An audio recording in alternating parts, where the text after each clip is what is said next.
Eh bien, bonjour à tous, bonjour à toutes. Florian, Creative Handicap. J'espère que vous allez bien. Aujourd'hui, on va parler de quelqu'un que vous connaissez certainement, qu'on appelle Niki de Saint-Phal. Niki de Saint-Phal disait « Il existe dans le cœur humain un désir de tout détruire. Détruire, c'est affirmer qu'on existe envers et contre tout. » Alors sa mère est américaine, elle s'appelle Jeanne-Jacqueline Harper et son père est français, André-Marie Phal de Saint-Phal. C'est le deuxième enfant d'une famille de 5. En fait, Niki de Saint-Phal, elle s'appelle Catherine Marie-Agnès Phal de Saint-Phal. Alors, Catherine Marie-Agnès, elle est pendant 3 ans confiée à ses grands-parents qui vivent à la campagne dans la Nièvre, et puis elle va grandir ensuite à New York. Et puis elle va se marier à l'âge de 18 ans avec le poète Harry Matthews, un ami d'enfance. Pendant longtemps, elle a caché un lourd traumatisme en elle. Niki de Saint-Phal, elle a été violée par son père quand elle avait 11 ans. Et ce drame a détruit la petite fille qu'elle était. Et elle a fait d'elle un enfant instable, turbulente. Elle deviendra, malgré cette affreuse blessure, une femme indestructible, admirable, rebelle, indépendante. Et si sa vie entière a été entachée par cette relation paternelle incestueuse, elle ne révélera ce terrible drame qu'en 1994. Dans un livre écrit pour sa fille, Mon secret. Elle l'écrira à 64 ans. Alors en 1948, 1800 elle n'était pas née, en 1948, à 17 ans, Niki de Saint-Phal est repérée pour devenir mannequin. Alors elle dira, un jour je suis allée à un bal, là j'ai rencontré un homme qui possédait une agence de mannequins, il m'a demandé si ça me plairait de devenir mannequin, j'ai dit oui. Elle était juste magnifique, Niki de Saint-Phal. Elle a été encouragée par le peintre Hugues Weiss et elle va poser même pour de célèbres magazines comme Vogue, Life, Elle, jusqu'à ses 25 ans. Et puis elle abandonnera cette carrière éphémère pour se consacrer à l'art. Alors en 1953, elle a 22 ans. Elle est victime d'une grave dépression nerveuse et elle est soignée en hôpital psychiatrique. Alors les électrochocs qu'elle va y recevoir vont altérer sa mémoire. Elle dira « J'ai commencé à peindre chez les fous. J'ai découvert l'univers sombre de la folie de sa guérison. J'ai appris à traduire en peinture mes sentiments, les peurs, la violence, l'espoir et la joie. » C'est là que commence sa carrière, Niki de Saint-Phal. À l'image des artistes de la collection de l'art brut de Jean Dubuffet. L'exposition parisienne de 2014 au Grand Palais va révéler la proximité de Niki de Saint-Phal avec Jean Dubuffet, le théoricien de l'art brut. Et puis c'est en 1955, elle va voyager en Espagne avec son mari, et puis elle va y découvrir les jardins de Gaudí. À Paris, où elle va trouver son inspiration, musée d'art moderne, elle rencontre Jean Tinguely, qui elle va épouser en 1971, après avoir divorcé de Harry. Alors vous avez entendu parler des tirs certainement. Les tirs, qu'est-ce que c'est ? C'est une performance durant laquelle l'artiste, Niki de Saint-Phal, va tirer à la carabine sur des poches de peinture. Ça va éclabousser de couleurs les tableaux assemblage et ça va la rendre célèbre au niveau international dès 1960. Alors pour l'artiste très tourmenté par son passé, les tirs sont certainement un moyen d'extérioriser des démons intérieurs. En tirant sur l'étoile, elle tire sur son père, elle tire sur la société, elle tente de se libérer de ses malheurs. Alors, à cette époque, Niki, elle va intégrer le cercle des nouveaux réalistes. Elle va participer à l'exposition organisée par Pierre Restany, qui s'appelle À 40 degrés au-dessus de Dada, à la galerie J, dirigée par la femme de Restany. De juillet à septembre 61, elle va créer des ex-voto et puis des nanas. Les nanas, c'est des femmes plantureuses et colorées. Elles sont en grillage, papier mâché, polyester, sont des sculptures. Alors ses œuvres plus tardives, ce sera La Fontaine Stravinsky à Paris, entre l'église Saint-Méry et le centre Pompidou. Ce sera le jardin de Tarot, bien sûr, à Capalbio, en Toscane. Le jardin de Tarot, c'est inspiré par le parc Güell de Gaudí à Barcelone. Elle a réalisé à Capalbio, en Toscane, c'est le jardin de Tarot qui va réunir des sculptures monumentales, inspirées bien évidemment par les figures du jeu de cartes, le jeu de Tarot.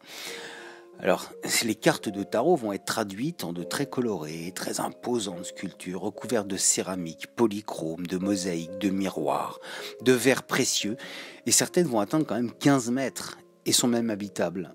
Pour l'anecdote, elles sont tellement habitables que l'une d'elles fut d'ailleurs le logement de l'artiste pendant les travaux.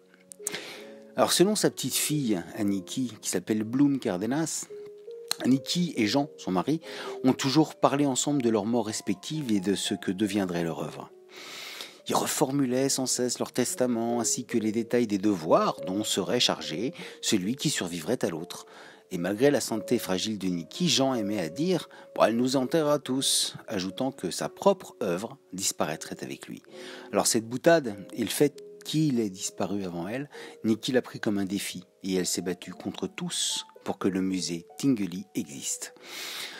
En 1965, elle réalise ses premières nanas dont on a parlé. Alors ces dernières sont des sculptures reliefs monumentales, toutes en forme, un peu à la Botero. Elles sont inspirées à l'origine d'ailleurs par un croquis qui représentait une de ses amies proches, Clarice Rivers. Et à l'époque, Clarice Rivers était enceinte. En Nikki Saint-Phal, elle s'est engagée, partisane, engagée férocement contre la ségrégation raciale, contre les injustices, contre le sida. Elle a fait partie du mouvement AIDS et surtout pour le droit des femmes. Ainsi, après ses performances, elle se retire dans ce qu'elle appelle un monde plus intérieur et plus féminin. Elle fait de son art une ode à la féminité, à la fois sensuelle, conquérante, tout en dénonçant les conventions et les clichés conservateurs à l'encontre de la femme. C'est une artiste polyvalente, Nikki Saint-Phal. Elle était à la fois plasticienne, peintre et sculpteur ou sculptrice, mais aussi réalisatrice. Elle a réalisé un film qui s'appelle Daddy, Papa en anglais, qui est une dénonciation virulente de la famille, composée de matériaux autobiographiques bien sûr.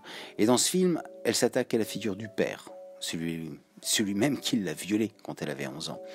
Alors c'est bien sûr une tentative de règlement de compte psychanalytique qui est liée au traumatisme qu'elle a vécu pendant son enfance, et c'est aussi une affirmation féministe qui a été construite d'ailleurs en collaboration avec Peter Whitehead, qui était le cinéaste influent de la libération sexuelle.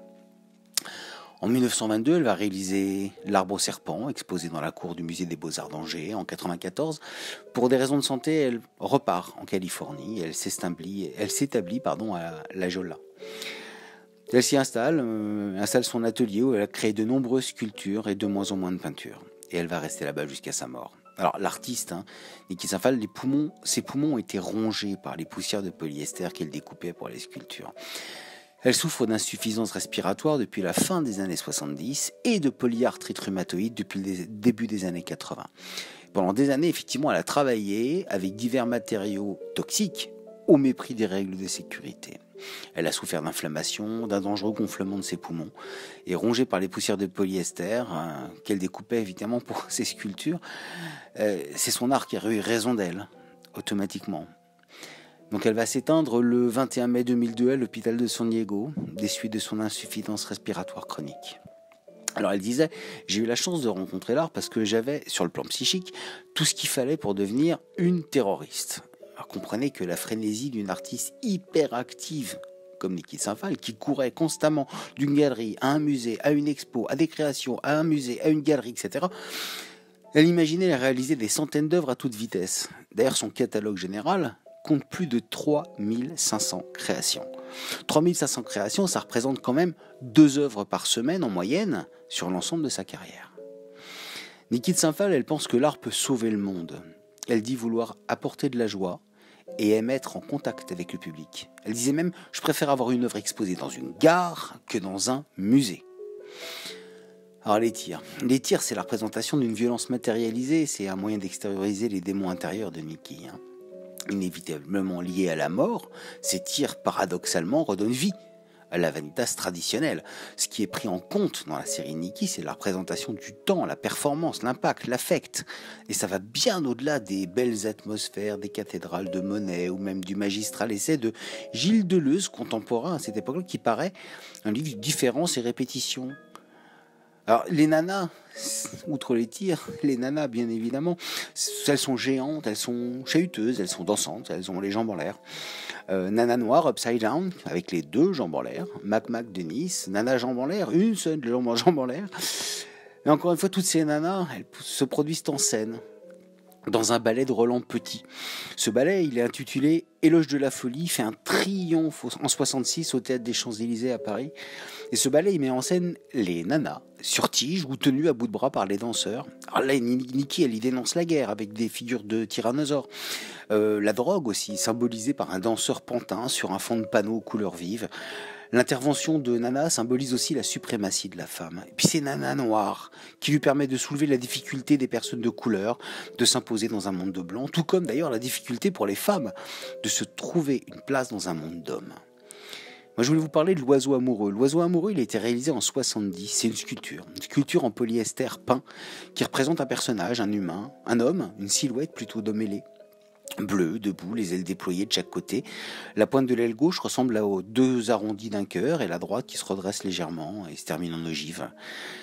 La tête un peu à la manière d'un oiseau humain, un cou et de larges épaules, cou auquel on se suspend un autre personnage, un personnage féminin, couleur chair ou rondeur accentuée, une femme peut-être.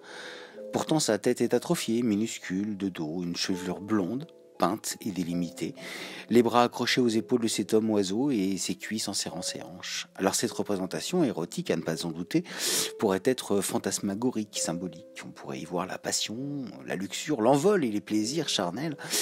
Mais en connaissant l'histoire de Nikki, on peut que s'interroger sur le fait d'une dénonciation, d'un cri, d'un exutoire.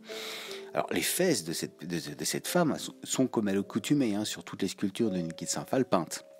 Et elles sont peintes à la manière d'un arc-en-ciel concentrique, une succession de ronds de couleur jaune, vert, rose, marquant de façon significative les zones où le regard doit se porter.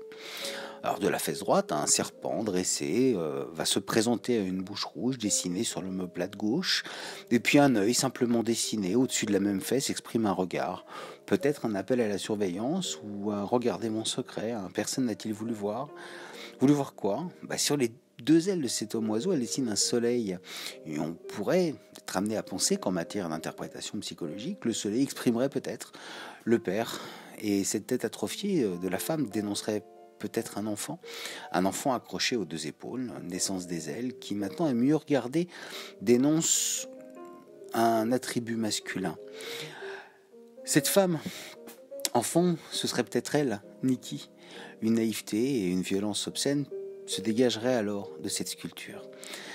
Personne à l'époque ne savait, sauf elle, bien évidemment, ce qui lui était arrivé.